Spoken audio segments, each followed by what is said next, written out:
Bueno, ¿qué quería mostrarles hoy? Quería mostrarles la unidad número 1 que habíamos empezado hablando en el primer encuentro. Yo les había comentado un poco cuál era el contenido de la materia, que se llama informática, está dentro de ingeniería mecatrónica, y es uno de los pilares donde ustedes van a trabajar en el futuro. Habíamos hablado que la carrera principalmente tenía componentes de mecánica, electrónica y automatización o informática, ¿no? Y o informática. Así que la automatización, que es un poco lo que vamos a ver acá de la información, es una de los pilares, una de las partes donde se asienta un poco la carrera de ustedes. Esto iba a servir un poco de repaso por lo que ustedes ya habían visto en el curso de ingreso, pero tuve distintas respuestas sobre el curso de ingreso, algunos que les sirvió, otros les sirvió poco, así que ante la duda vamos a empezar desde lo que yo considero lo más básico, que es ver un poco los conceptos fundamentales de informática, y para eso tengo preparada esta pantalla que yo les estoy compartiendo. ¿Está bien? ¿Qué es informática? Ya hemos dicho un poco que es una palabra de origen francés que significa información automática, y la Real Academia Española, que es quien rige los significados en nuestra lengua, lo redefinió como el conjunto de conocimientos científicos y técnicas que hacen posible el tratamiento automático de la información por medio de ordenadores. Es decir, que atrás de esto hay un conocimiento científico y también hay técnicas, que son formas de hacerlo, que hacen posible que la información sea tratada de forma automática por medio de ordenadores, y yo agregaría un poco más genérico, por medio de dispositivos electrónicos, ¿sí? Algo que ustedes van a usar sobremanera y no siempre es la forma de una computadora.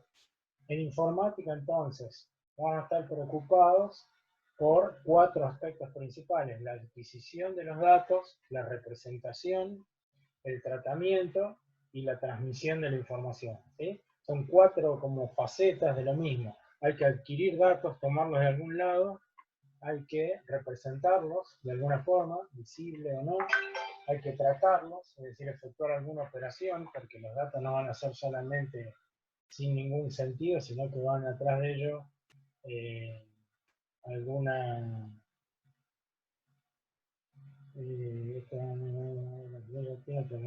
me están mandando una captura de pantalla de alguien que no puede entrar. Dice, esta es una reunión recurrente. Probablemente yo cambié el link de la reunión. A ver, ¿cómo les paso el link actual? O alguien que esté conectado en este momento, que suba, está José Enrique, por ejemplo, que sí está conectado, podría subir el link de cómo él pudo entrar. A la vez veo que tienen pantalla dividida, y la que yo estoy compartiendo es esta ventana. Y mientras esperamos un poquito, si se integra más gente, todos esos que en el grupo de WhatsApp están poniendo que no pudieron entrar. Eh,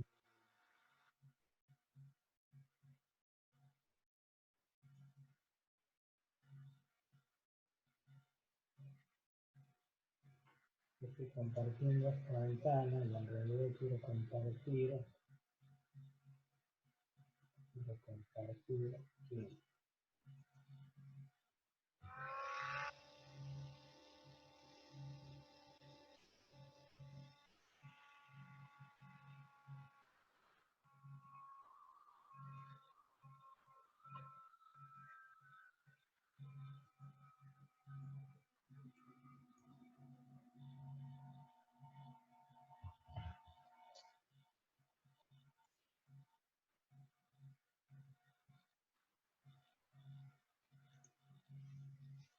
Ahí, a ver si ahí están viendo pantalla completa la presentación.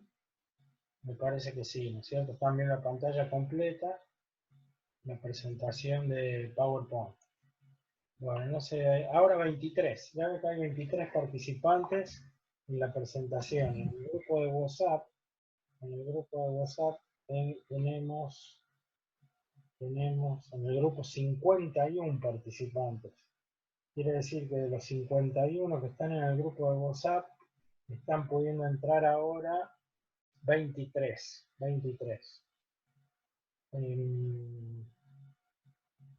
Esperamos un poquito, a ver si más de los 23 pueden entrar. Los que no habían podido entrar, ahí está la nueva idea de reunión 342-759-554.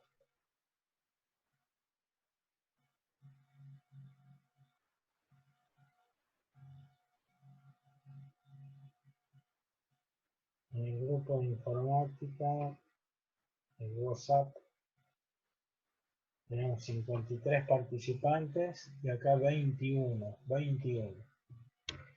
¿Qué vamos a hacer? Vamos a poner una tolerancia de tiempo para empezar 5 y 14. A 5 y 15 sigo con los temas. Sigo con eso que había empezado recién. Con los que estén. Después, obviamente, la presentación esta va a estar disponible tanto en la plataforma como en un sitio web que ya les voy a mencionar. Bueno, es muy raro estar acá esperando y no saber qué está pasando del otro lado.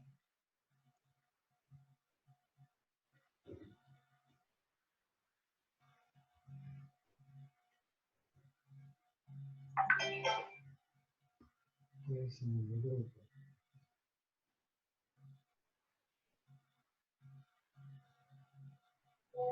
Pasan el link de la clase. Bueno, ahí va otra vez. Es donde dice https://us04web.zoom.as y la dirección.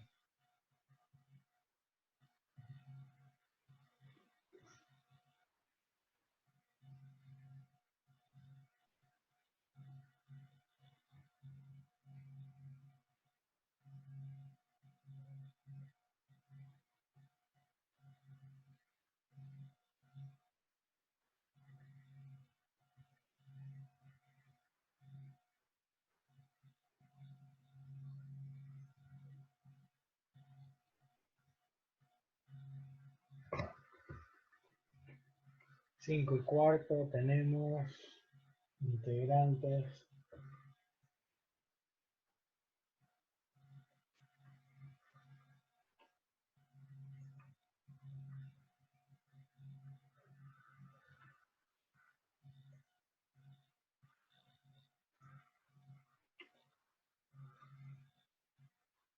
$26, $25.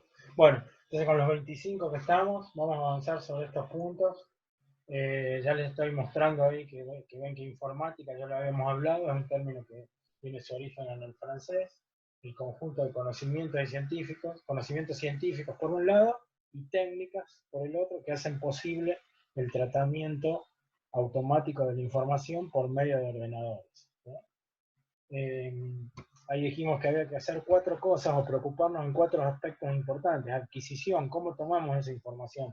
Se carga manualmente, se recibe de un sensor, llega de otra computadora. ¿Cómo recibimos eso? ¿Cómo la representamos físicamente? ¿Cómo la guardamos? ¿Cómo la tratamos? ¿Qué tratamiento se le da? Y finalmente, ¿cómo se transmite si hubiera que transmitirla hacia otro medio o hacia otra persona?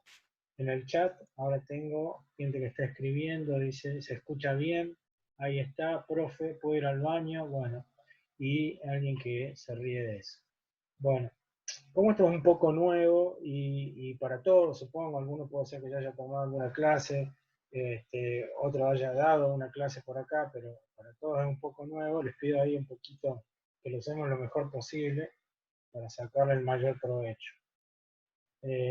Si lo escucha medio bajo, profe, y otro dice, no saben cómo hacer para que tenga sonido, bueno, ahí pueden testear en su máquina, si no tienen sonido en su máquina.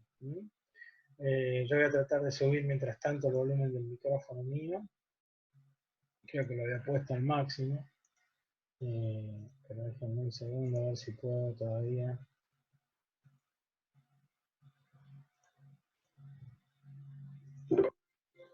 Ahí creo que tengo al máximo también el volumen mío. Entonces, estas operaciones que vamos a hacer, adquisición, representación, tratamiento y transmisión de la información, se realizan automáticamente utilizando las computadoras. ¿Sí? Vamos con la siguiente. Datos. Este probablemente también ya lo hayan visto, pero decimos que datos es un conjunto de símbolos usados para representar magnitudes, hechos, objetos o ideas. Y una computadora es una máquina capaz de aceptar unos datos de entrada, efectuar con ellos operaciones lógicas y aritméticas y proporcionar la información resultante a través de un medio de salida. Todo ello sin intervención de un operador humano y bajo el control de un programa de instrucciones previamente almacenado en el propio computador. Es decir, que hay datos e instrucciones,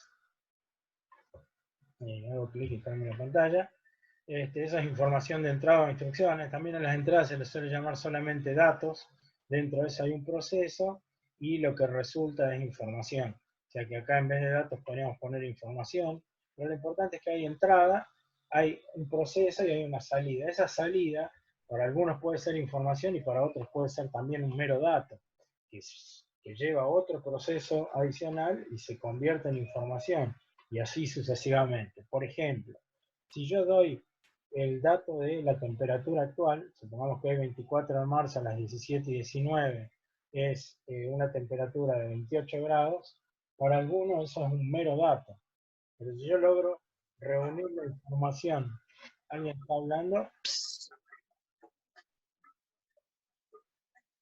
Si yo logro reunir la información de un día entero, o sea, de 24 horas, tomo 4 datos, por ejemplo, No escucho.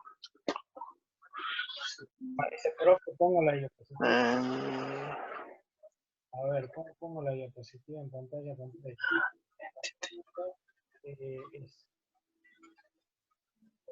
Ahí, ahí está en pantalla completa.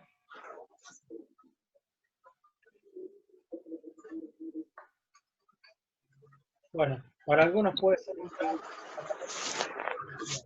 Por ejemplo, si yo tengo un sensor de temperatura, alguien tiene el micrófono abierto,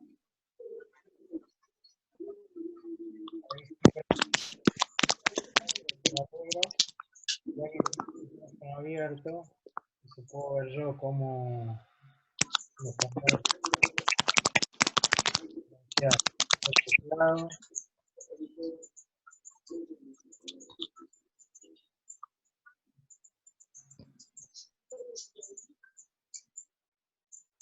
Bueno, 37 alumnos, es una clase importante.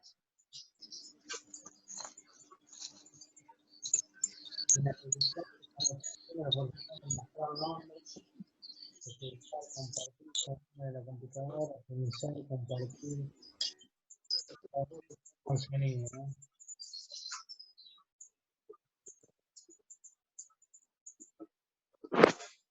Silenciar a todos. Silenciar a todos, sí. Ahí lo silencié a todos para que alguien sin querer tenía sonido no se siga escuchando. El que necesita hablar vuelve a activar el sonido y lo escuchamos. Para algunos es datos, para otros es información.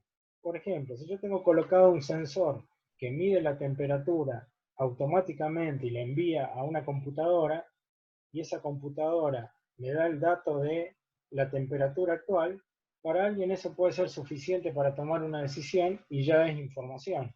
Por ejemplo, si uno quiere definir si sale abrigado con campera o solo con remera.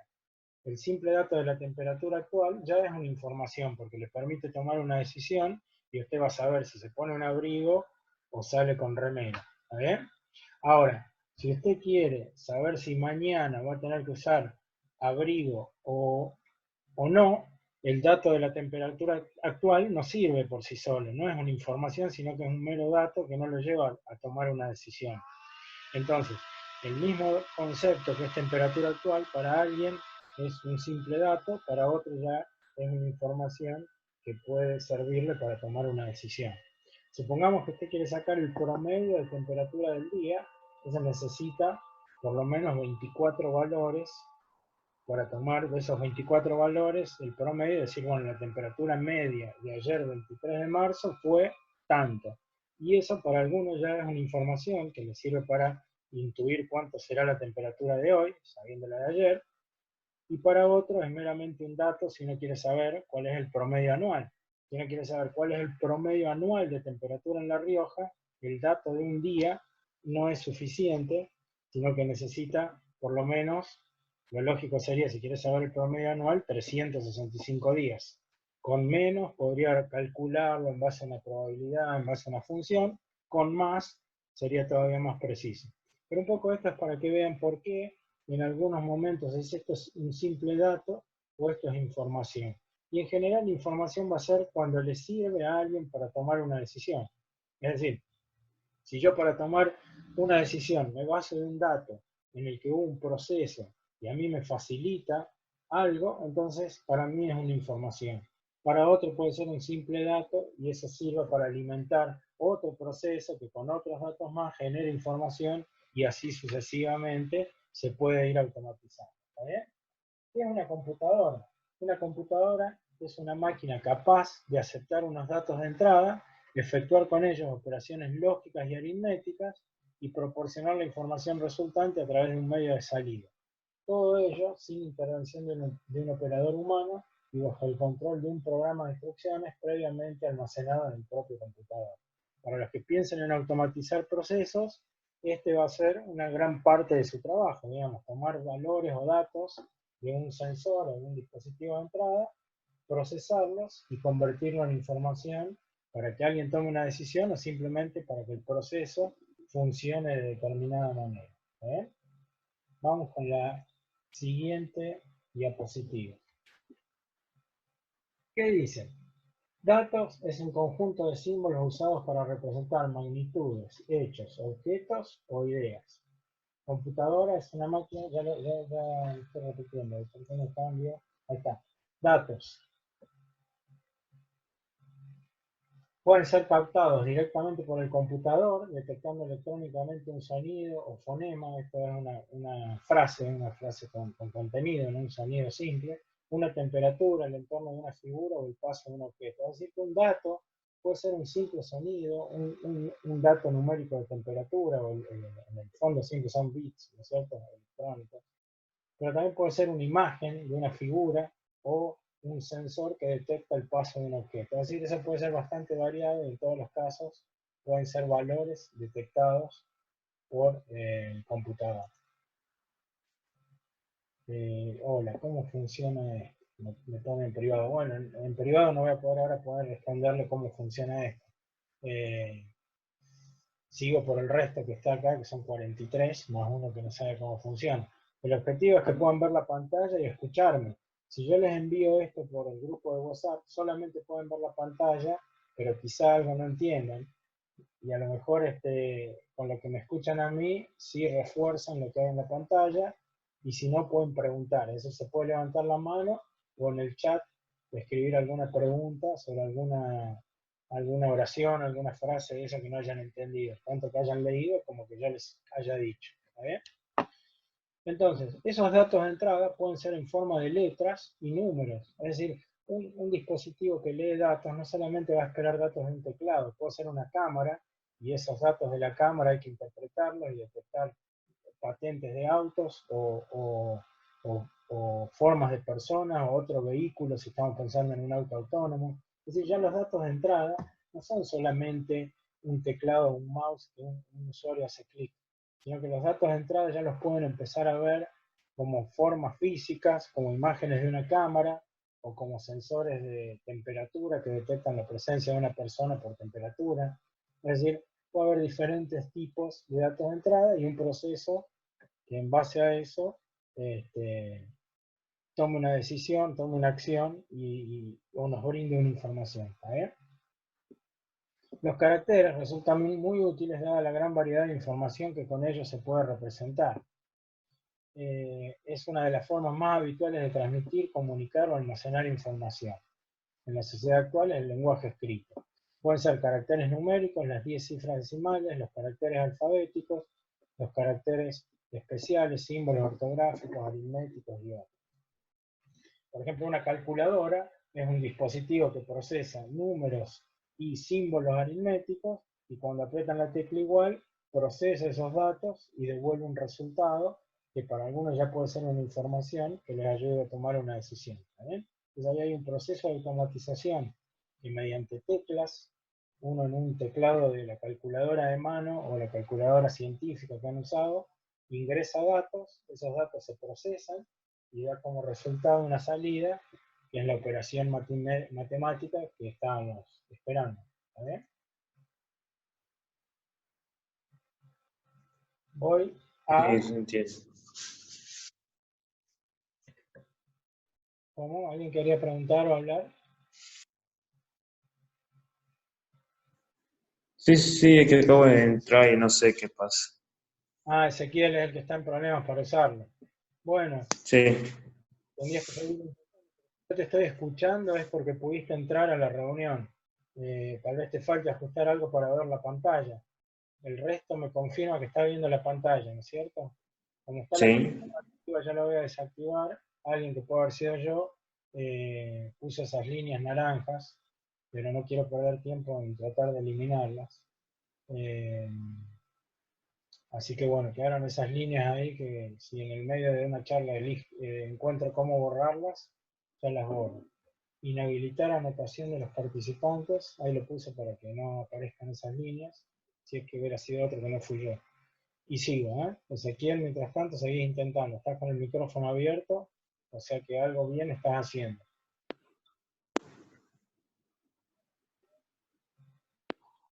Sigo, ¿eh? Bueno, salidas. Los datos de salida o información son las salidas que da ese proceso. ¿Sí?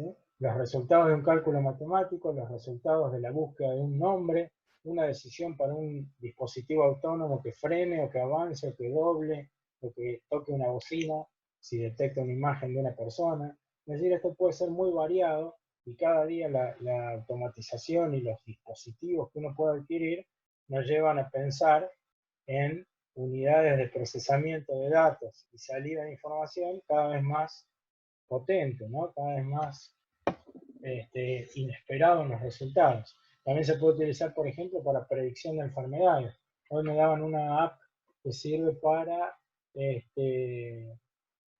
inferir algo sobre el coronavirus, que me parece un poco apresurado porque nadie sabe nada, menos una app, si alguien tiene la enfermedad o no. Pero yo he visto sistemas de diagnóstico médico en donde a partir de ciertos datos del paciente puede determinar o definir una probabilidad de que la persona esté enferma.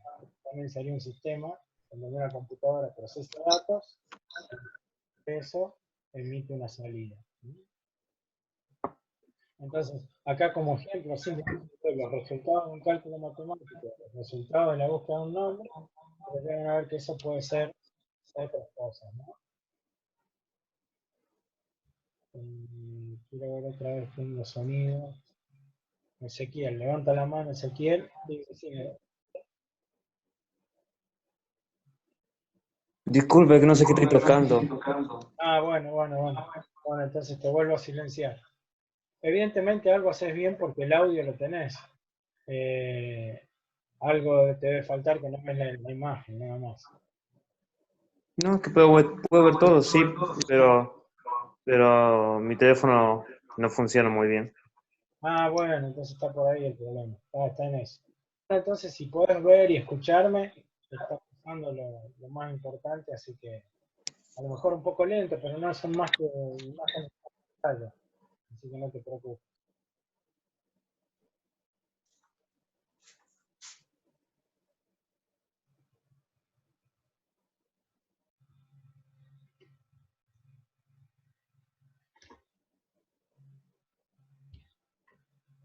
Bueno, el computador actúa con dos tipos de instrucciones que le indican a la máquina qué es lo que tiene que hacer, también conocido como programas, ¿sí?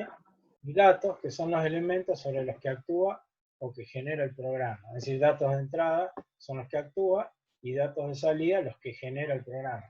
Antes había un proceso, donde había un dato, un proceso, una salida, ahora ya ese proceso le estamos dando una definición más específica, que es un programa o instrucciones que indican a la máquina qué es lo que tiene que hacer y datos, que son los elementos sobre los que actúa, o sea, sobre los de entrada, o,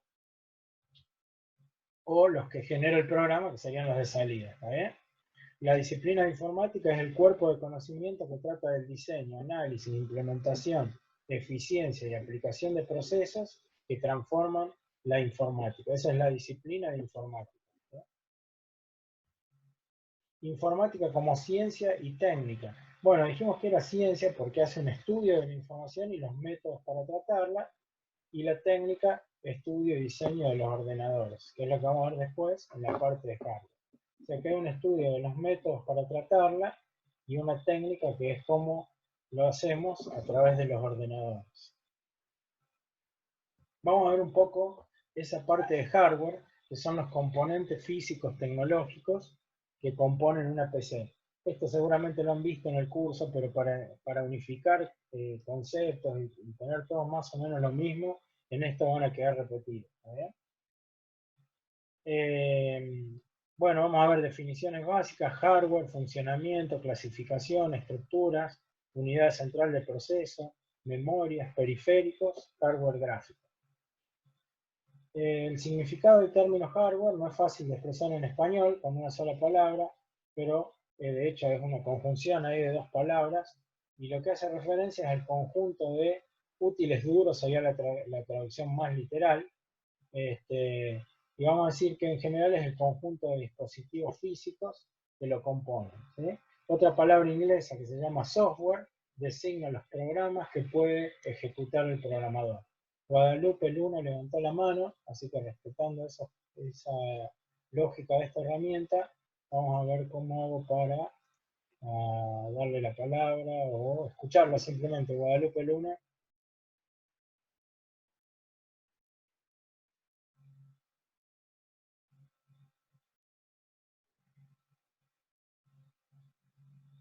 Bueno, quizá levantó la mano sin querer probando la herramienta. Sigo. Entonces, otra palabra inglesa que se llama software designa los programas que puede ejecutar el computador, ¿sí?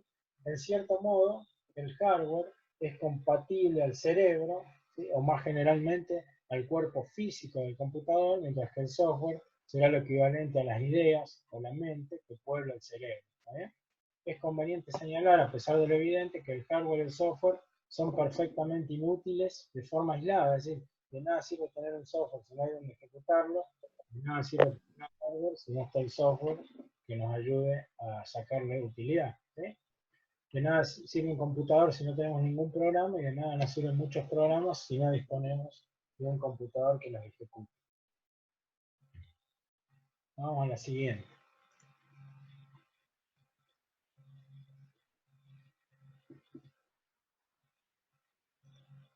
Hardware corresponde a todas las partes físicas y tangibles, sus componentes eléctricos, electrónicos, electromecánicos y mecánicos, sus cables, gabinetes, cajas, periféricos de todo tipo y cualquier otro elemento físico involucrado, contrariamente al soporte lógico intangible que es llamado software, ¿sí? Conjunto de los componentes que integran la parte material de una computadora.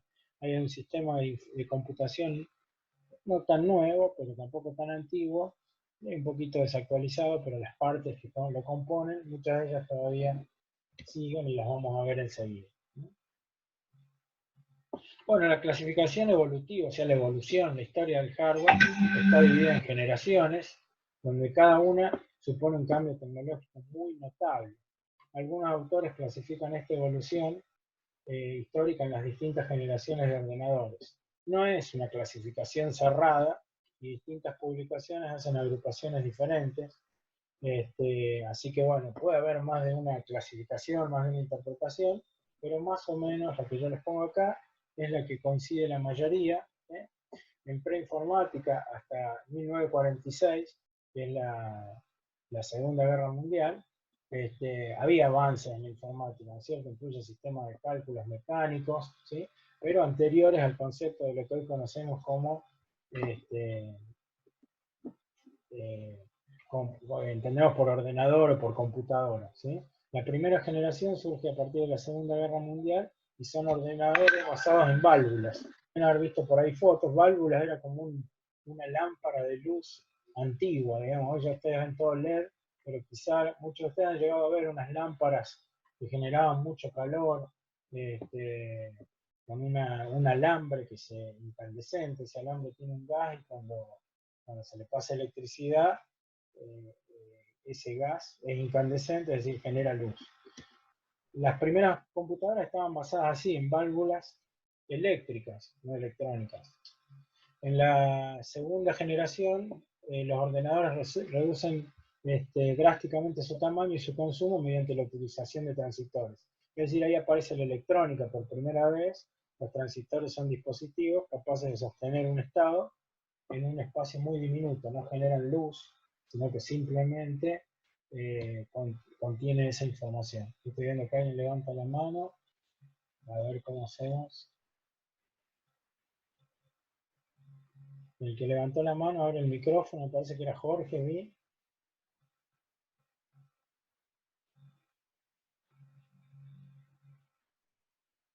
En el chat, que dice qué diferencia hay entre eléctrica y electrónica. Bueno, en eléctrica se usa un nivel de tensión bastante alto, digamos. El estado de la información está guardado en función de la tensión, es decir, se puede hacer algo encendido o apagado eléctricamente. En cambio, en electrónica se usan niveles de corriente mucho más bajos y el estado de encendido o apagado lleva a tensión, lleva a corriente, pero en niveles, tanto el encendido como el apagado, en niveles de corriente mucho más bajos. ¿Sí? Yo diría que esa es la principal diferencia, es los niveles de tensión, los niveles de corriente que maneja la electricidad son altos y se maneja entre encendido y apagado real, es decir, cuando un dispositivo eléctrico no funciona, está apagado, o sea que circula cero corriente. En electrónica, el valor lógico apagado normalmente es una tensión también baja, pero una tensión que existe, que se mide. Por convención se le dice 0 volt, pero en la realidad es una tensión baja contra una tensión más alta, que es, pero un rango mucho más chico de tensiones en los que se puede diferenciar dos estados. En electricidad esos estados son altos, ¿sí? Son grandes, son un salto mucho más grande. Eso es lo que te podría aportar por mis conocimientos como diferencia de electricidad y electrónica, a pesar de que, como les dije, no soy especialista en ninguna de las dos, más bien soy de sistemas de informática, pero en principio te podría decir que la diferencia radica ahí, en los niveles de tensión que maneja cada uno. ¿Sí? Eso para José Enrique Romero, que me había preguntado en privado, pero es una pregunta que quizás se podrían haber hecho todos. ¿Qué diferencia hay entre eléctrica y electrónica? Un poco es eso, los niveles de tensiones, y atrás de eso la cantidad de dispositivos que permite manejar, ¿no? Porque un dispositivo eléctrico maneja lámparas de 220 o de 110 que están encendidas o apagadas, y un dispositivo electrónico maneja estados en voltajes muy chicos, ¿sí? En voltajes muy bajos, un rango también muy pequeño. Bueno, entonces con el transitor lo que aparece es el primer componente electrónico, es decir, de bajo consumo, de bajo uso de tensión y capaz de mantener dos estados que no son encendido y apagado concretamente, sino que el apagado es un nivel bajo de tensión. ¿Sí?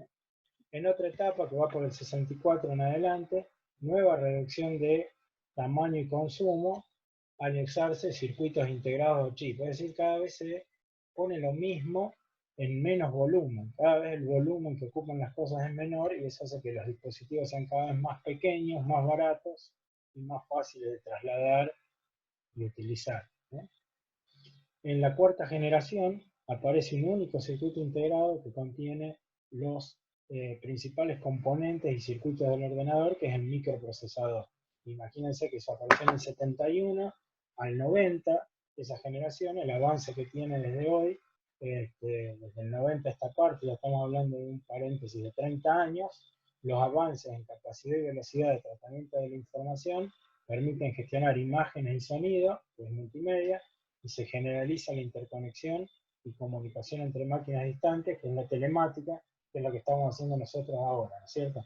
Valiéndonos de tecnología pura para poder estar comunicados, para que de alguna forma yo esté presente ante ustedes, en este momento 46 participantes, algunos con más facilidad, algunos lo estarán viendo mejor, otros peor, algunos más lentos, con problemas en el sonido, pero pura tecnología de quinta generación que hace que los avances en el tratamiento de la información permitan gestionar imágenes y sonido y se generaliza la interconexión y comunicación entre máquinas distantes, que es la telemática.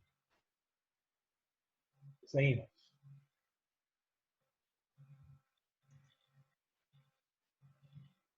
Las computadoras son aparatos electrónicos capaces de interpretar y ejecutar instrucciones programadas y almacenadas en su memoria. Consisten básicamente en operaciones aritméticas y lógicas y de entrada-salida. Es decir, es bastante limitado en sí la capacidad de procesamiento. Solo puede hacer operaciones aritméticas básicas y operaciones lógicas, es decir, comparaciones, si son iguales o distintas, y si es verdadero o falso alguna proposición. Eso es muy poco lo que puede hacer, pero lo hace tan rápido una computadora que por eso logra manejo de imágenes, logra automatizaciones que sorprenden, porque todo eso lo puede hacer a mucha velocidad, sobre todo. Se repite un poco acá, se reciben las entradas que son datos, las procesa, las almacena, finalmente se producen las salidas. Por ende, todo sistema informático tiene al menos componentes y dispositivos hardware dedicadas a alguna de las funciones antedichas, a saber, procesamiento. Bueno, evidentemente tiene que tener una unidad central de proceso, o CPU, tiene que tener almacenamiento, alguna memoria, tiene que tener alguna entrada, periférico de entrada, o sensor, algún dispositivo de entrada, salida, algún periférico de salida o actuador, podría ser un movimiento, y hay dispositivos de entrada-salida o mixtos, porque el mismo dispositivo, como por ejemplo un dispositivo de almacenamiento, permite verlo como un modo que entra información y un modo que sale información. Cada uno de estos procesos los realizan bloques funcionales, periféricos de entrada, memoria, unidad central de proceso, periférico de salida. Los bloques se comunican entre sí a través de caminos formados por un conjunto de cables o líneas conductoras que constituyen un bus o base de datos. Eso es lo que está ya dentro del gabinete, ya vamos a empezar a ver un poquito más en detalle. Pero ¿cómo termina comunicándose un dispositivo de entrada, como un teclado o algo inalámbrico, con el dispositivo de procesamiento, que es la CPU, con la salida, que puede ser una pantalla o una impresora, y todo eso se va almacenando? Se comunica a través de cables o líneas conductoras internas que se llaman genéricamente bus o bus de datos.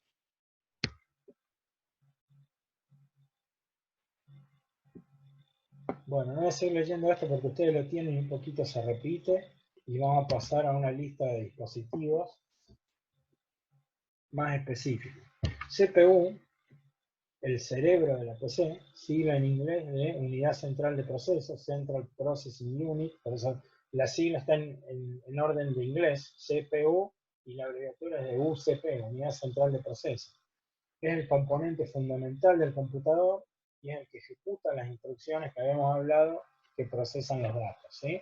El CPU es el cerebro de la computadora, el lugar a donde se llevan a cabo las instrucciones. Un poquito repetido para que ustedes lo lean y se convenzan de lo que está pasando ahí. Ahí hay una sola imagen, pero ya enseguida van a ver otras imágenes.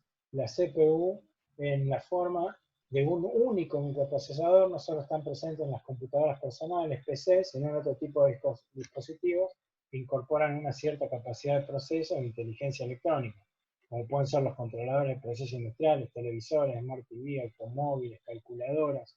Todos estos dispositivos electrónicos tienen una CPU, es decir, un dispositivo electrónico que procesa y emite datos de salida. En la imagen es un procesador de la marca Intel, Core i5, algo que muchos habrán escuchado, che, esa máquina es i3, i5, es Intel, es AMD, el loguito de Intel que ven ahí probablemente lo vean en muchas notebooks o PCs, y es Intel, es simplemente un fabricante de, y nada más y nada menos, de CPU o procesadores. ¿Sí? ¿El microprocesador dónde va? Bueno, el microprocesador está dentro de la llamada placa madre. Como su nombre quiere significar, esta placa es la principal del sistema de hardware y en ella se van montando distintos dispositivos. Sobre un zócalo conocido como socket de CPU, se encastra, es más grande en el dibujo, no sé si ven mi mouse, pero por ahí en este dibujo de placa madre, ahí está el encastre donde va a terminar el procesador que veíamos en la foto anterior. ¿Sí? Eso va dentro de un socket, que es un dispositivo como este, que tiene los pines ahí donde se inserta el procesador. Es decir, una placa madre puede albergar procesadores de distintos fabricantes. Los fabricantes más conocidos son Intel y AMD, como los que compiten más fuertemente en el mercado de la PC. En el mercado de los celulares hay otras marcas que fabrican procesadores y son más destacadas en el ámbito de los celulares, y en el ámbito de las PC la que se destaca es AMD e Intel. Entonces este socket es como un zócalo en el que se encastra un procesador de cualquiera de las dos marcas, porque el fabricante de la placa madre, que es otro, en general puede ser que no sea ni Intel ni AMD, por ejemplo ASRock es un modelo de placa madre, tiene un sistema de encastre en el que podría encastrar un procesador de Intel o de AMD. A su vez, sobre el procesador va una estructura de bronce que se llama disipador de calor, es decir, lo que hace eso es transferir el calor que genera el procesador hacia arriba por esas placas de bronce, y culmina eso un cooler, en un extractor, que lo que hace es ese calor extraerlo y sacarlo, tratar de sacarlo fuera del gabinete, que es la caja metálica generalmente donde están todos estos componentes. A veces se confunde qué es gabinete y qué es CPU. Bueno, cuando uno ve una máquina cerrada, comprada así, ya funcionando, no está viendo la CPU, está viendo el gabinete, que es una caja metálica que contiene las unidades de disco, la lectora de CD, la lectora de USB, todo eso está, todos los componentes que vamos a ver están encerrados dentro de una caja metálica que a su vez tiene su enfriador, su cooler, su sistema de enfriamiento, que se llama gabinete. Acá dice que, acá está explicado, adicionalmente sobre el disipador se acopla un ventilador o cooler que está destinado a forzar la circulación de aire para extraer más rápidamente el calor emitido. Complementariamente, para evitar daños térmicos, también se suelen instalar sensores de temperatura del microprocesador y sensores de revoluciones del ventilador. Es decir, uno puede monitorear la temperatura actual del procesador y en función de eso, ese dato de temperatura del procesador es una entrada de un proceso que puede llegar a apagar el propio procesador si la temperatura se está elevando. Es decir, si el cooler deja de funcionar, por ejemplo, y deja de extraer aire caliente, el procesador levanta demasiado su temperatura. Entonces hay como un mecanismo de autocontrol en el que tiene un sensor de temperatura de ese procesador, y en función de esa temperatura la máquina puede llegar a apagarse. O sea, les puede pasar alguna vez en una máquina que funcione mal que se apague automáticamente porque el sistema de control de temperatura detectó un aumento exagerado de la temperatura del procesador y decidió apagar, ¿no? Ese sería un sistema de autocontrol. La gran mayoría de los circuitos electrónicos integrados que componen el hardware del computador van montados en la placa madre. Bueno, como verán, solo hablamos de esta placa madre, del espacio para el procesador, pero todavía queda mucho por ahí por ver, para conectar, por ejemplo, memorias, ¿sí? O placas de extensión. Vamos a ver un poquito cada una, pero con lo que no podría funcionar si no está colocado nada es acá el procesador y acá memorias, ¿sí? Memorias RAM. Ya la vemos en detalle. Bueno, esto lo dejo para que lo lean. Si tienen dudas sobre eso, me van a preguntar.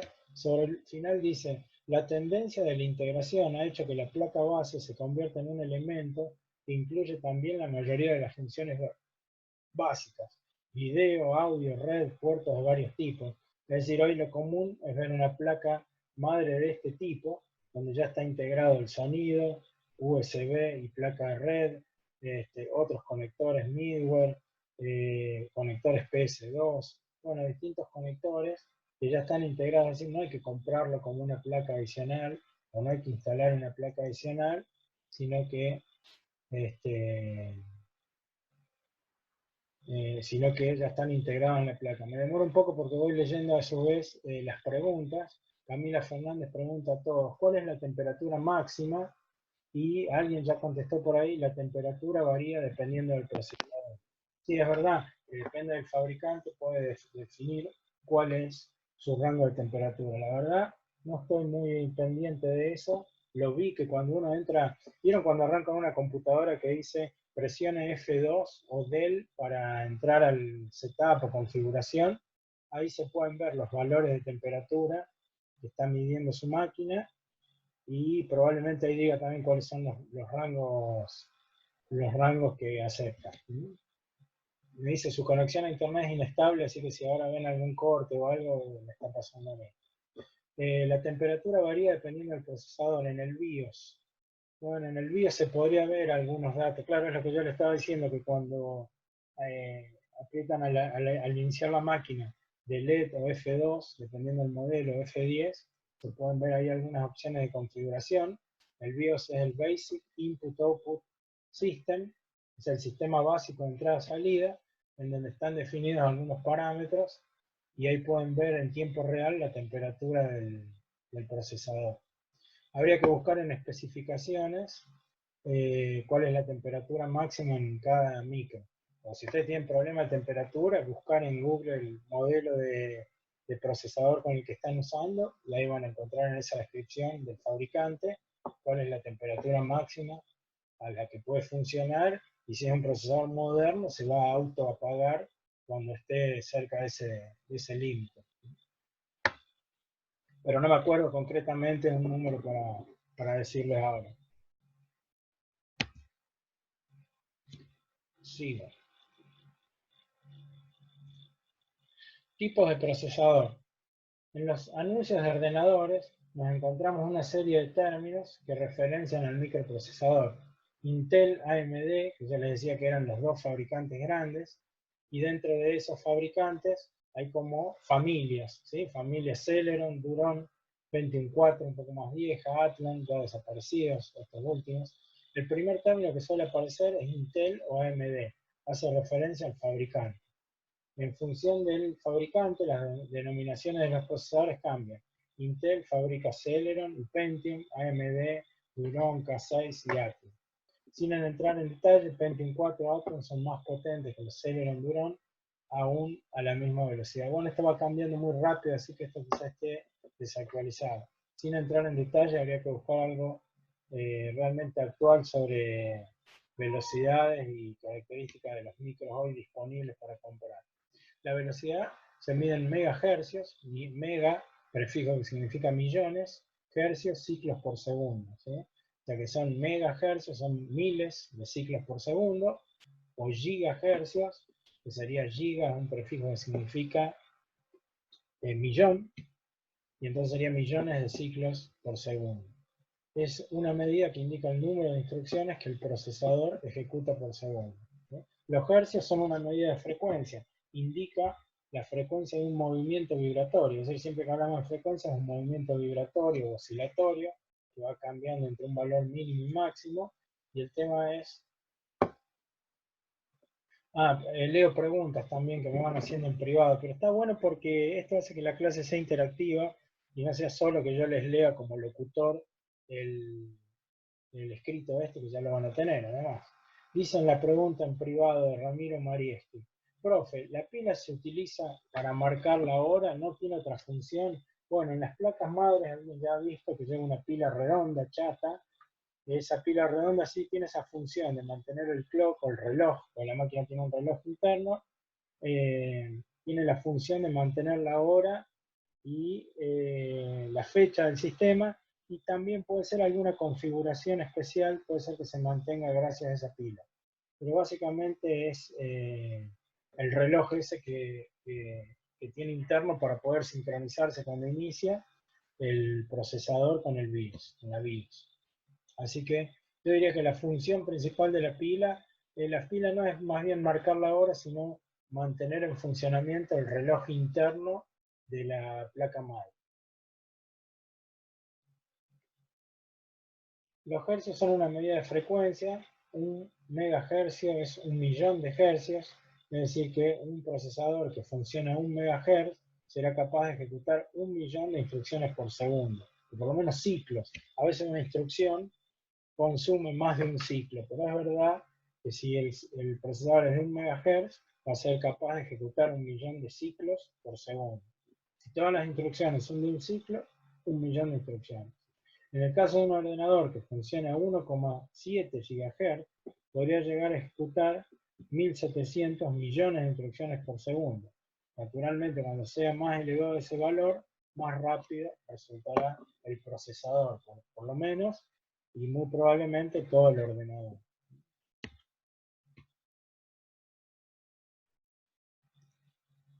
RAM. Seguimos con memoria, ¿sí? Este apartado es memoria, otro de los componentes necesarios para que la máquina pueda funcionar. Es decir, cuando uno da arranque, cuando uno conecta la computadora a 220 volts, lo primero que recibe tensión es la fuente, ese aparato cuadrado que tiene un ventilador atrás, siempre pensando en una PC, si fuera una notebook está abajo, ella recibe 220 o 110 y ya está, si fuera una notebook, ya tiene antes un transformador que reduce la tensión de 220 a 110 o incluso menos, a 19, porque ya pasa por la batería, así que depende de la batería. Y después esa tensión llega al BIOS, que alguien preguntó por ahí, lo nombramos, que es el conjunto básico de instrucciones de entrada y salida. Y ese conjunto básico de instrucciones va a buscar qué dispositivo está definido como el predefinido para arrancar, qué unidad de disco, y dentro de esa unidad de disco va a buscar un sistema operativo. Bueno, ya estoy avanzando demasiado con eso, ya lo vamos a ver cuando veamos software. Por ahora vamos a decir que revisa que tenga memoria la máquina, una memoria RAM, es una memoria que se llama Random Access Memory, que significa literalmente memoria de acceso aleatorio. Aleatorio se refiere en el sentido que es a lectura o escritura, es decir, yo puedo leer o escribir datos.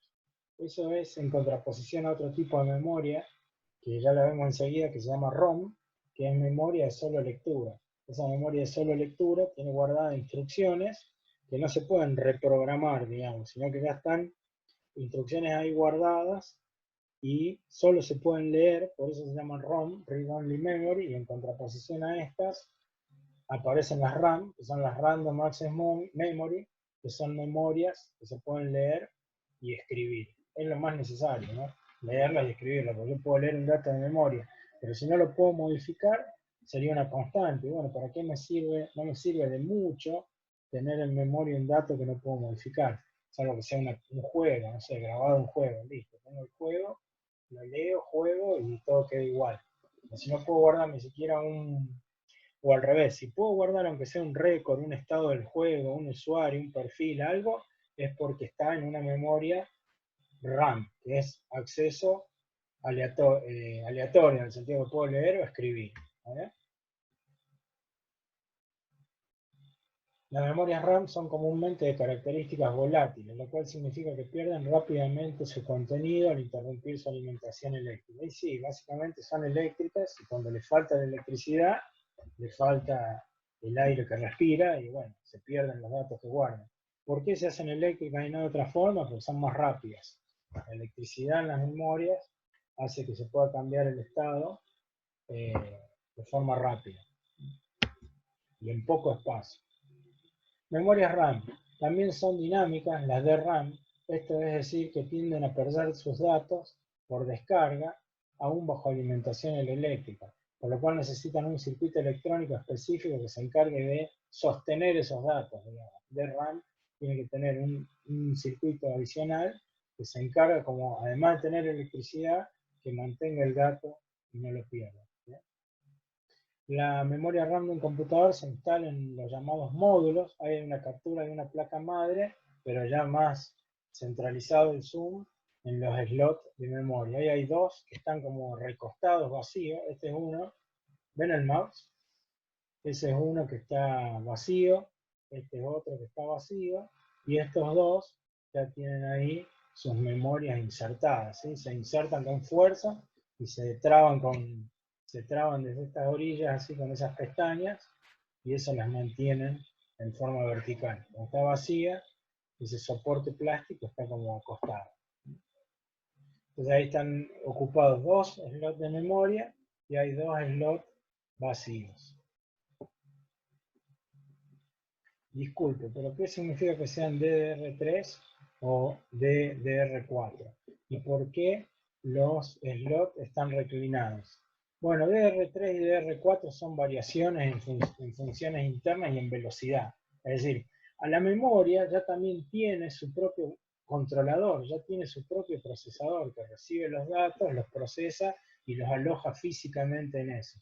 A ver si hay una fotito donde se vea. Bueno, DDR3 y DDR4 son distintas versiones de controlador de esa memoria. Es decir, pueden ser del mismo tamaño, pero funcionan a diferente velocidad, porque un controlador hace más rápido la tarea de grabar y leer los datos de esa memoria. Podemos buscar enseguida DR3 y DR4 para que ver los detalles de esa diferencia. ¿Por qué los slots están reclinados? Bueno, cuando están vacíos los slots es como que se caen y recién cuando se pone la memoria y se traba con esas pinzas, quedan en forma vertical como estos de atrás. No sé por qué funcionan así. Son como soportes plásticos que están sueltos, digamos, con la memoria. La memoria termina encastrando en la placa madre, que es la verde, y ahí queda en forma vertical.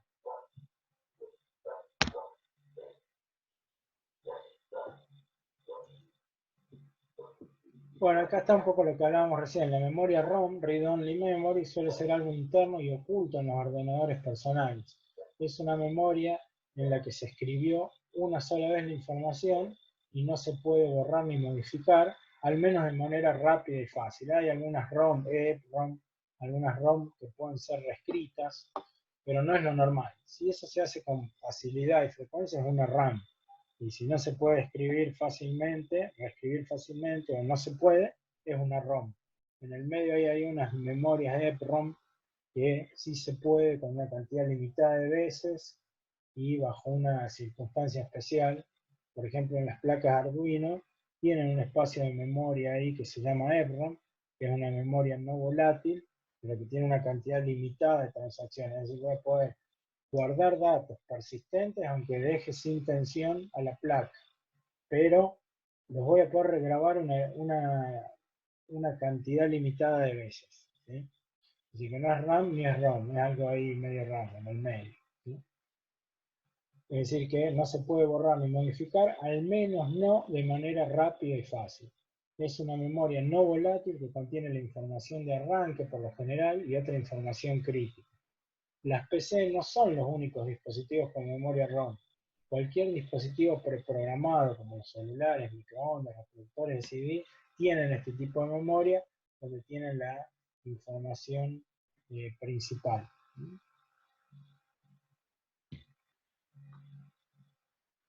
Bueno, más pareciera que partieron los slots. No sé, también puede ser. Yo he visto slots que están así como una mitad está como caída y cuando pones la memoria se traban. Habría que ver en ese modelo de placa cómo es. Yo lo puedo averiguar. Cuándo es de una forma y cuándo es de otra.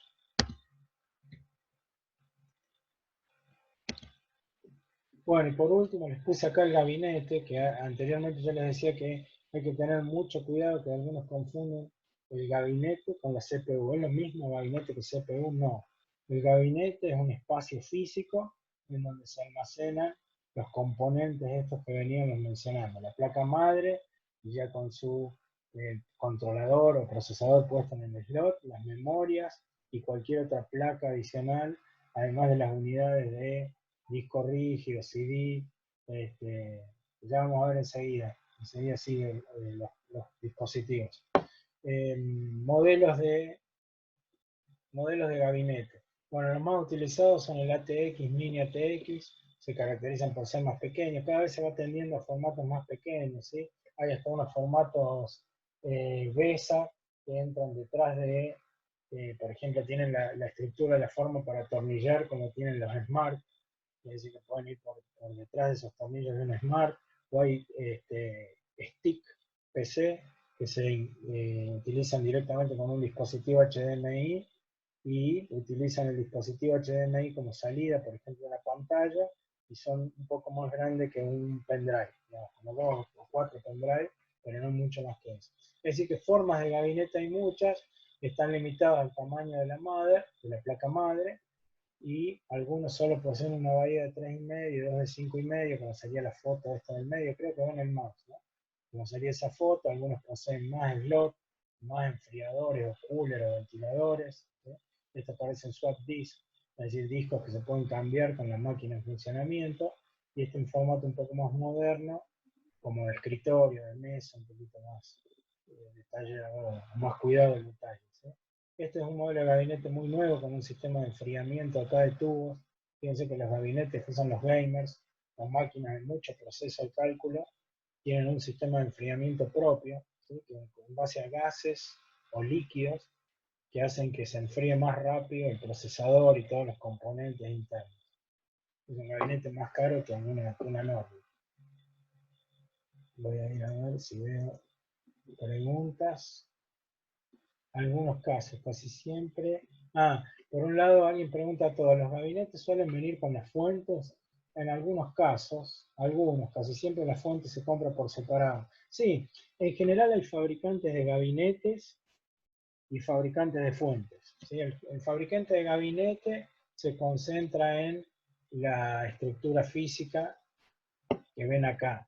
Y el fabricante de fuentes es por lo general un fabricante de componentes eléctricos, donde trabaja con tensión de entrada eléctrica alta y componentes electrónicos que bajan esa tensión a 12, 24, 5 volts, que es lo que entrega una fuente. Por lo general hoy todos son clones, todos son reunión de partes de distintos fabricantes. Por ejemplo, fabricantes de memoria RAM, hay uno o dos líderes a nivel mundial. Kingston, por ejemplo, memoria, solo hacen memorias. Discos rígidos, hay otros fabricantes de discos rígidos. Western Digital es uno, por ejemplo, para nombrar. Y solamente fabrica bien discos rígidos. Fabricantes de fuentes, hay otras marcas, y así cada uno se encarga de fabricar un componente. Hoy es raro tener una industria, salvo Apple, digamos, el paradigma de yo hago todo, hardware, software, componentes, y lo que compro no sabe nadie a quién se lo compro, y todo es marca Apple. Ese sería un modelo de fabricación en el que el fabricante produce hardware y software. Pero el otro modelo de PC, digamos, el PC Windows, es de un modelo de producción en donde hay fabricantes especializados en cada uno de estos componentes que fuimos viendo, y hay uno que hace mejor cada una de esas partes, ¿no? ASRock o Gigabyte en placas madre, Western Digital, le dije, en discos rígidos, Kingston en memorias, y por ahí me va a surgir alguna marca. Pero van a ver que en sí todas las máquinas son clones. Digamos, es mejor una notebook HP o una notebook PCBox. Bueno, hay marcas que cuidan un poco más la calidad de sus proveedores.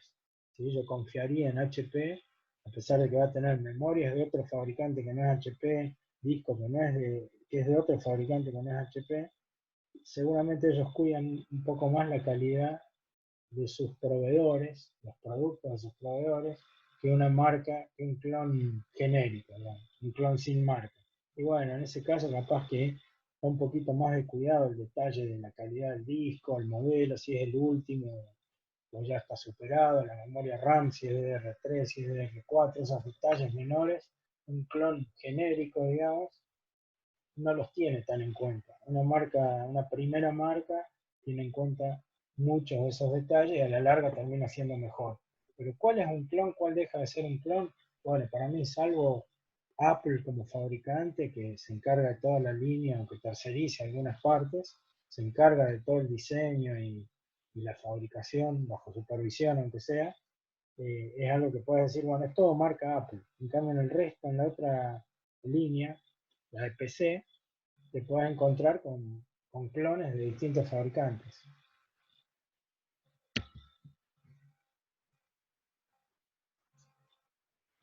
Bueno, es muy cansador hablar y no saber si están bien, entienden, escuchan. Siempre sigo pensando que sí, siguen 46 conectados, o sea que se supone que va todo bien. ¿Sí? Periféricos, ya lo vieron, ¿no es cierto? Están a la periferia, como su nombre lo indica, los periféricos se mueven por la periferia, es decir, por los alrededores. Sirven para entrada o salida, son accesorios no esenciales, pero muchos de ellos son fundamentales para el funcionamiento. Eso lo leen porque no tiene mayor dificultad, me parece. Periféricos de entrada, bueno, podemos tener teclado y mouse clásicos de los periféricos de entrada, pero hoy periféricos de entrada hay millones, bueno, exagero, pero en electrónica, si se van a dedicar a la automatización, ustedes que van a ser más mecatrónicos que ingenieros del sistema, van a ser ingenieros mecatrónicos, van a tener todavía el manejo de infinidad de dispositivos de entrada, por ejemplo, cámaras, sensores de presencia, sensores de temperatura, lectores de código de barras, lectores de imágenes, que son las cámaras. Bueno, van a tener infinidad de dispositivos de entrada para agregarle a su PC o a su automatización y lograr resultados sorprendentes. Así que esto es muy limitado a un ingeniero del sistema, el teclado y el mouse, pero es como lo básico de una computadora. Periférico de salida, bueno, ni hablar. En automatización van a tener los actuadores. Actuadores básicamente son motores, pero pueden ser cualquier mecanismo neumático o mecánico que produzca un movimiento. También tenemos impresoras, los clásicos, ¿no? Impresora, teclado, parlantes. Y por fin periféricos mixtos, es decir, que son de entrada y salida. Típicamente son los discos rígidos, acá ven uno desarmado. Así se ve el disco desarmado. No lo desarmen porque esto no sirve más. Porque para que esto gire a 7200 RPM, está envasado al vacío. Es decir, esto está sellado al vacío. Cuando lo abren, ojalá lo vuelvan a atornillar, ya no queda al vacío y ya al girar va a rozar por todos lados, va a hacer cualquier cosa. Además de girar, acá hay como un brazo que tiene que leer esos puntos, ¿no? Y determinar si hay un 0 o un 1, todo en una densidad muy alta, es decir, cada puntito está muy pegado al otro, o sea que ahí se requiere mucha precisión. Imagínense para guardar 500 gigas, son 500 millones de bytes, o sea que son por 8 bits, cada uno tiene que ser un punto que pueda leer sin equivocación, digamos, no puede equivocarse más, leí el de al lado, no, tiene que leer exactamente en ese espacio, son varios platos, no es el único, pero son como 2, 3, 4 capas, en donde ese brazo lee como si fuera un tocadisco antiguo. Eso está al vacío, entonces ahí ya se abrió para la foto y ya no sirve más. También tenés otro tipo de memorias, como memoria flash, tarjetas de red, modem, placa de captura, bueno, una gran variedad de dispositivos de entrada-salida, ya enseguida lo vemos. Si bien puede ponerse al pendrive o memoria flash o memoria USB en la categoría de memorias, normalmente se las utiliza como dispositivo de almacenamiento masivo. ¿Por qué? Porque el pendrive no es una memoria simplemente, sino que es un dispositivo de almacenamiento. Porque los datos son persistentes, ojalá esté el pendrive en el bolsillo sin enchufarlo por días, esos datos se mantienen. Es decir, que tiene más la lógica de un disco de almacenamiento, aunque físicamente no es disco, porque disco ya es algo redondo, pero tiene la lógica del disco en el sentido que los datos son persistentes. Pantalla táctil. Bueno, pantalla táctil es un dispositivo que se considera mixto, ya que ustedes pueden usarlo para entrar datos, tocar la pantalla, digamos, y también ven salidas, ¿no? Ahí hay una descripción de una listita más, pero me estoy apurando un poco porque me canso de hablar, 18, 16. Si estuviera en clase les haría alguna pregunta. Acá me resulta un poco más difícil, pero no sé cómo vamos a hacer para contestar. Así que las preguntas las dejo para el final y las trabajan para la clase que viene. Bueno, hardware gráfico como tarjetas de video, que actualmente poseen su propia memoria. Esto los gamers, los chicos a los que les gusta jugar o diseñar o trabajar en herramientas de gráficas, saben bien lo que es. Básicamente es una placa adicional que tiene su propia memoria, entonces todo el consumo de memoria y proceso de gráficos de imágenes lo hace en una placa adicional y eso no consume ni procesamiento del procesador principal ni memoria de la memoria principal. Se deja toda la parte de imágenes a esta GPU, a esta unidad de procesamiento gráfico adicional. Justo no puse ninguna foto.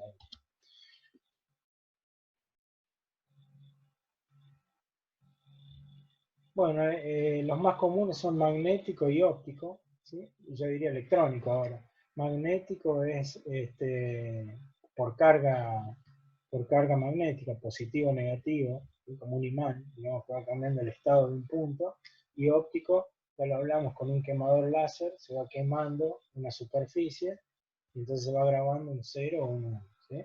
Los soportes magnéticos más empleados son en día, bueno, los disquetes y discos flexibles ya no se usan, ya directamente, digamos, los discos duros. Se caracteriza porque se puede acceder instantáneamente a cualquier parte del disco, y saltear lugares sin tener que escuchar todo. ¿Sí? O sea, haciendo la relación con el CD común, tendrías que escuchar todo para llegar al último tema y acá no hace falta.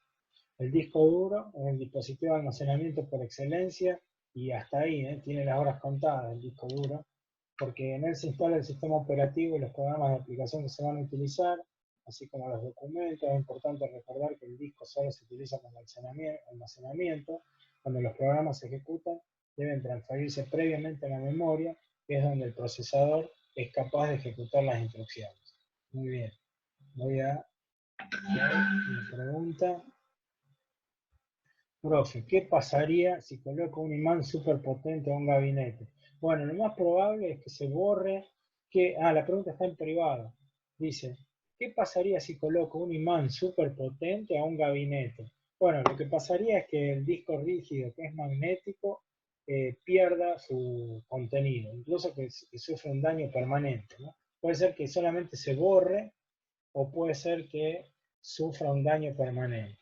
Antes había disquete, como yo lo mencioné ahí, pero hoy ya no funciona.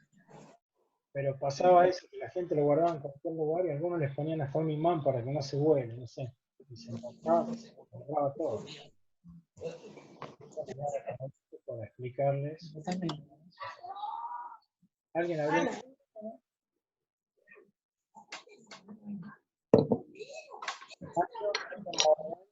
para hacer una pregunta?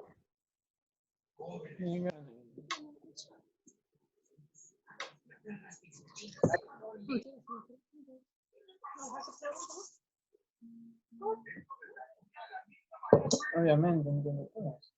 Bueno, Nacho Magravaña me parece que abrió el micrófono sin querer, ¿eh? Corto.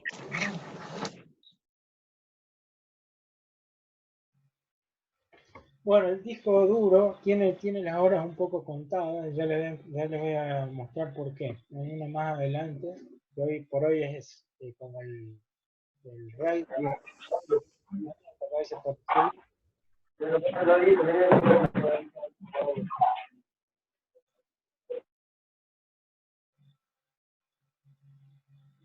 Si alguien quiere hablar, levante la mano, así yo sé que abrió el micrófono deliberadamente, ¿eh?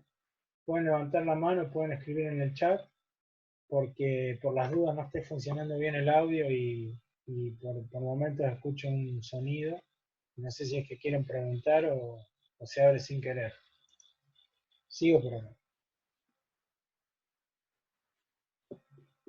Soportes ópticos, ya dijimos que han tenido un gran desarrollo en la década anterior, diría yo, el CD-ROM, el DVD, ya un poco empiezan a desaparecer de nuevo esos dispositivos. ¿Sí? El DVD proporciona una capacidad máxima, bueno, me parece que esto está desactualizado, esto lo he hecho hace un tiempo y lo reviví ahora, así que hay algunas cosas que pueden estar desactualizadas. Vamos con lo actual. ¿Qué va a quedar como tarea? Revisar unidades, tamaños, por ejemplo acá dice 17 GB, me parece que puede haber llegado un poco más, me entró la duda. Sigo, memoria flash, esto se usa más. Se trata de una memoria no volátil, o sea que su contenido no se pierde. Es lo que ustedes conocen como pendrive. ¿Qué hay dentro de ese pendrive?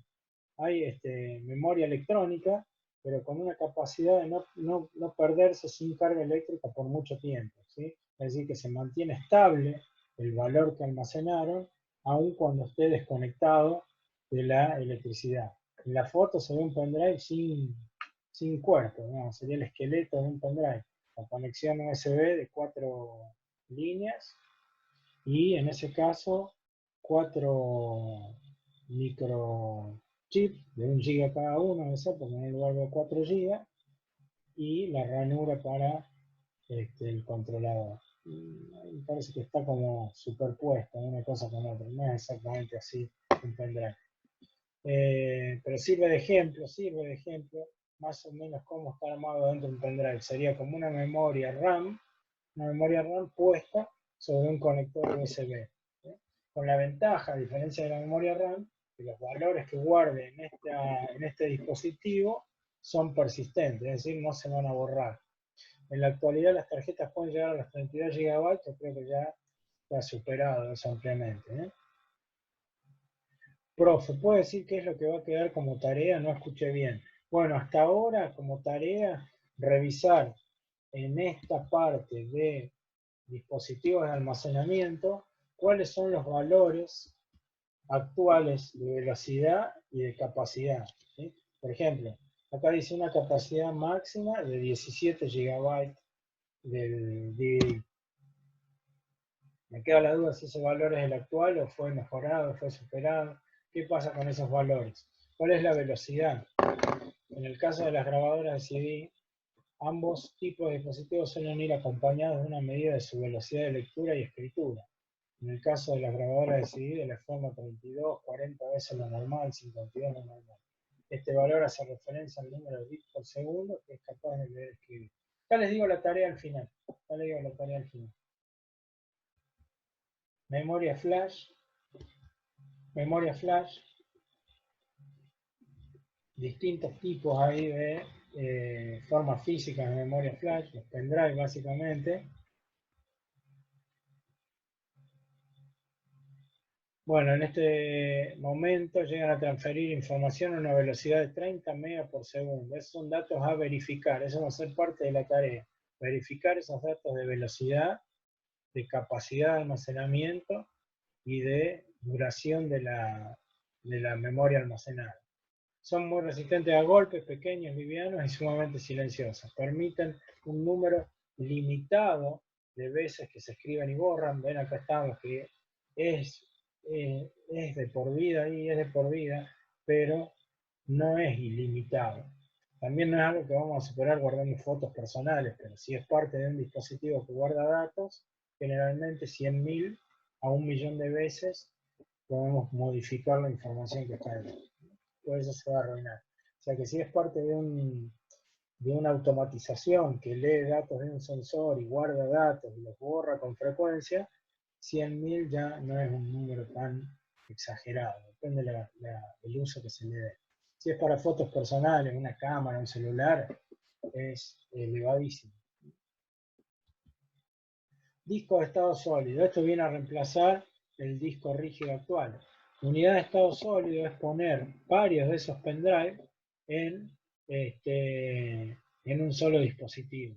¿Sí? Entonces tiene la velocidad de una memoria RAM, de una memoria eléctrica, con la capacidad de un disco rígido.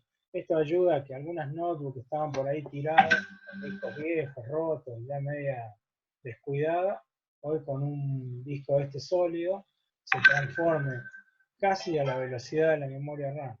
Profe, el PDF que estamos viendo, ¿va a estar en el campus virtual? Sí, muy bien, sí, va a estar ahí.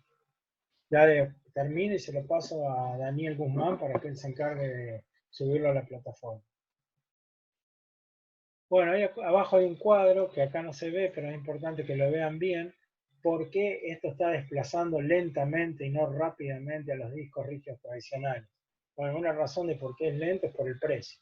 Porque por prestaciones tendría que reemplazarlo automáticamente, pero por precio todavía va a seguir existiendo el disco rígido magnético. Además por la capacidad también, ¿no? Un disco rígido puede tener 1 tera o 5 teras, no sé en cuánto puede andar actualmente. En cambio en esto estamos hablando de 250 GB, 512 y hasta 1 tera debe andar en un precio bastante elevado en disco sólido, en cambio en disco magnético todavía accesible. Así que bueno, ahí hay una relación precio-prestación que hay que tener en cuenta. El límite de escritura de las memorias flash, ¿se toma una escritura por cada byte? No, no, no. A ver, ¿cómo una escritura por cada byte? Por completo, digamos. O sea, si es un pendrive de 32 también están los M2 de casi 3 GB, puede ser, sí, puede ser.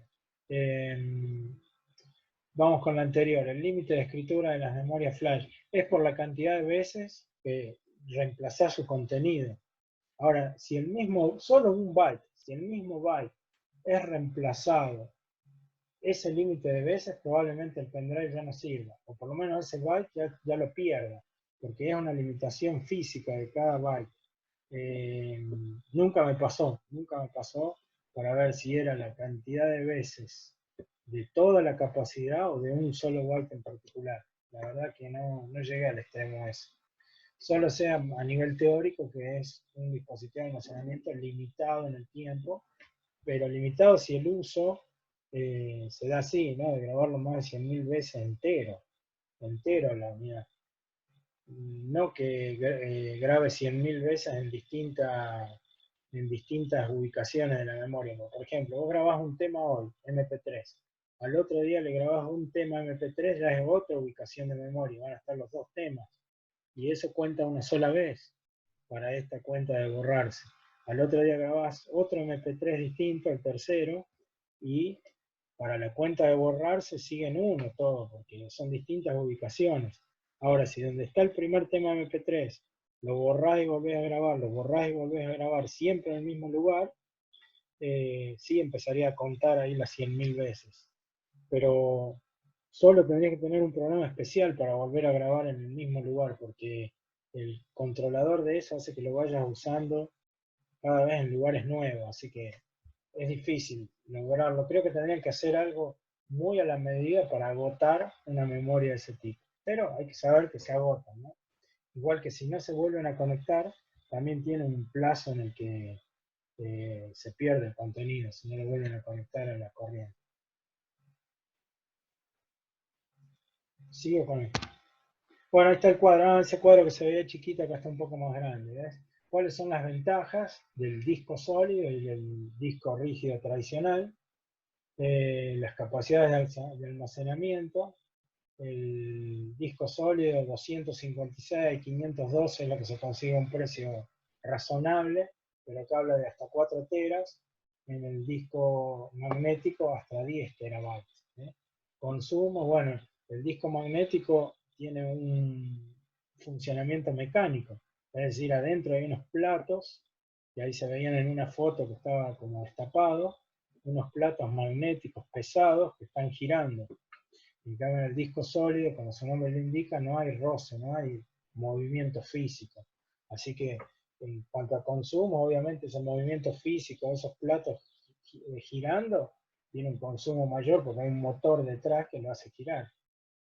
Costo, bueno, son caros los sólidos, son mucho más económicos los de magnéticos, y así van viendo características. Ruido, bueno, por lo que decía recién, que uno tiene un motor que moviliza unos platos metálicos, es un poco más ruidoso el disco magnético.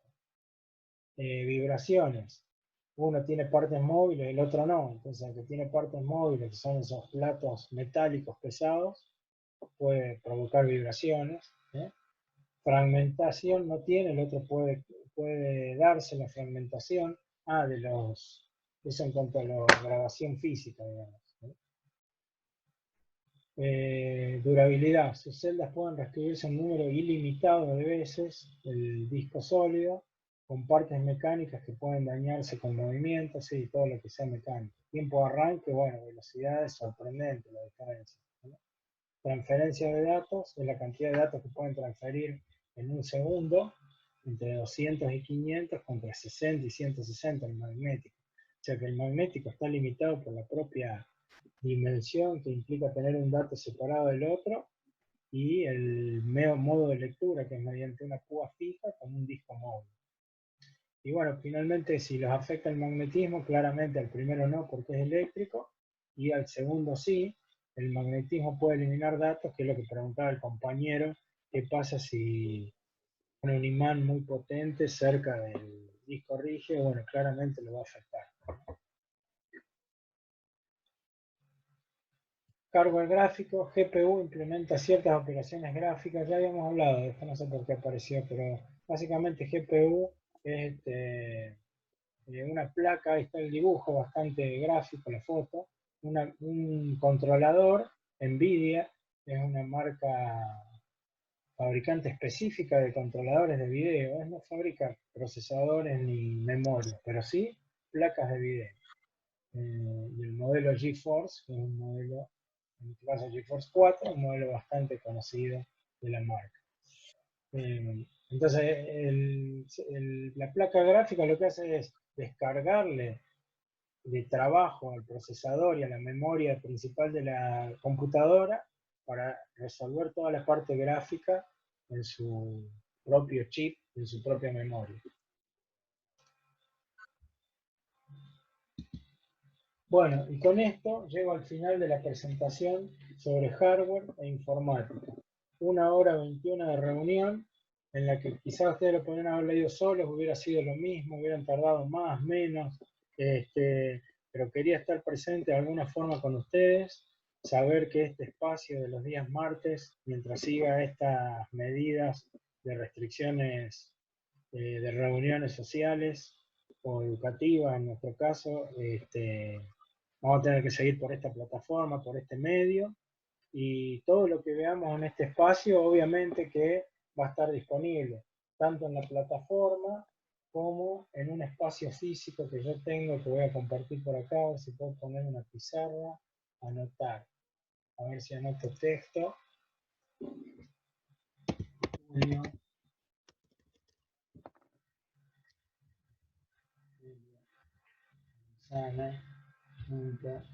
Blogspot.com.ar. Ese es un espacio en la web que administro yo solito y en donde subo algunos contenidos que para mí me resultarían útiles que ustedes lo vean, lo lean, lo tengan, y para mí también. Entonces me voy a andar perdiendo cosas por todos lados, también lo pongo por ahí y yo lo administro de la misma forma que también subimos contenidos a la plataforma Eva Unlar, ahora se llama Cátedras Unlar, que administra anualmente el profe Daniel Guzmán. Así que lo van a tener por los dos medios, juliofonsana.blogspot.com.ar, en la plataforma Unlar, y también lo voy a enviar al grupo de WhatsApp. Bueno, ¿cuál es la tarea? ¿Cuál es la tarea?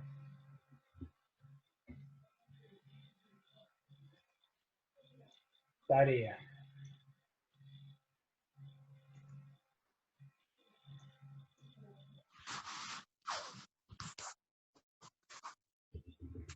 Tareas. Para dispositivos de almacenamiento actuales,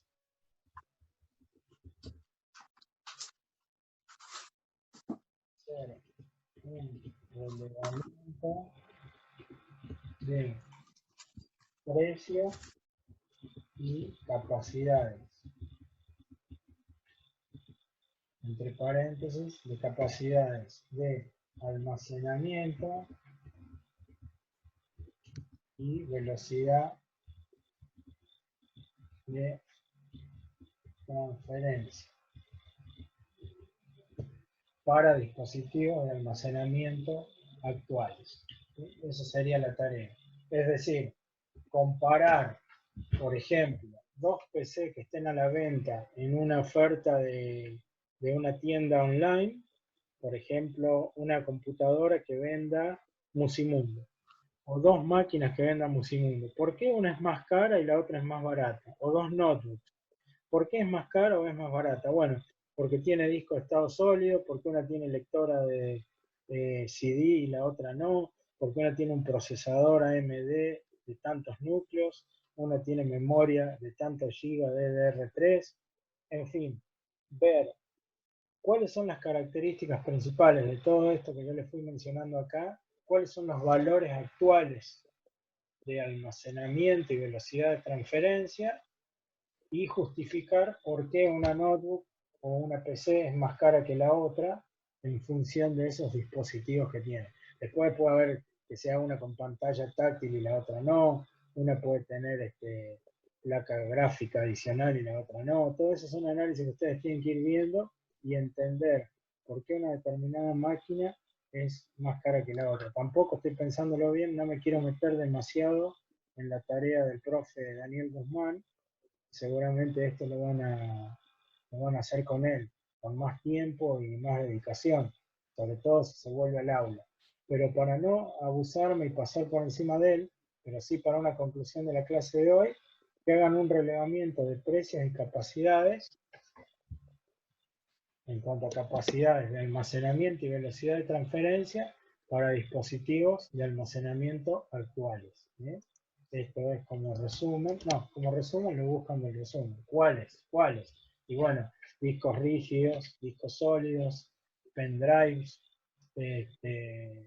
discos ópticos, en fin, lo que hay en el mercado hoy que se puede comprar, a qué precio y con qué prestaciones. ¿Sí? Ese sería el análisis que tienen que hacer.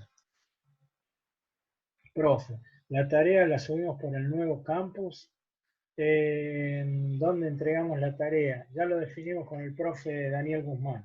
Déjenme que charle con él en privado al finalizar esto y por el grupo de WhatsApp le damos los detalles finales de la tarea que van a hacer. Por lo pronto queda planteado, vayan viendo esto, un relevamiento de precio y capacidades, todo lo que pueden hacer desde la casa, que es consultar páginas de vendedores, fabricantes, puede ser de las piezas sueltas o ya armadas en una PC, y ya vemos cómo es la entrega y cuándo vence y todo lo más formal. Pero por lo menos ahora queda esto planteado para que tengan una actividad para realizar, ¿no?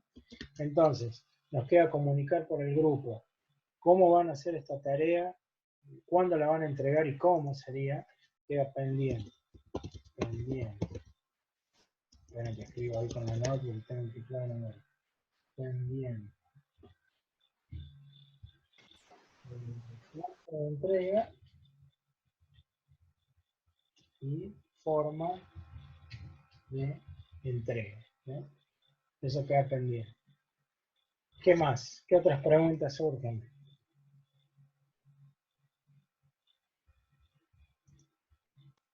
Solamente las clases, profe, sí. Conmigo solamente los martes en el horario habitual. ¿Sí? Por cualquier consulta tienen acá el blog y tienen, yo ya les había puesto mi mail, gensana@gmail.com. Y bueno, si están en el grupo de WhatsApp ya tienen ahí el número también, así que, pero no canalicen las preguntas en privado, sino que háganlas a través del grupo preferentemente, porque es muy difícil estar contestándole a todos privados. ¿Cómo funciona la asistencia en estas clases? Si la medida no es persistente en el tiempo, es decir, que volvemos a las aulas, la asistencia de hoy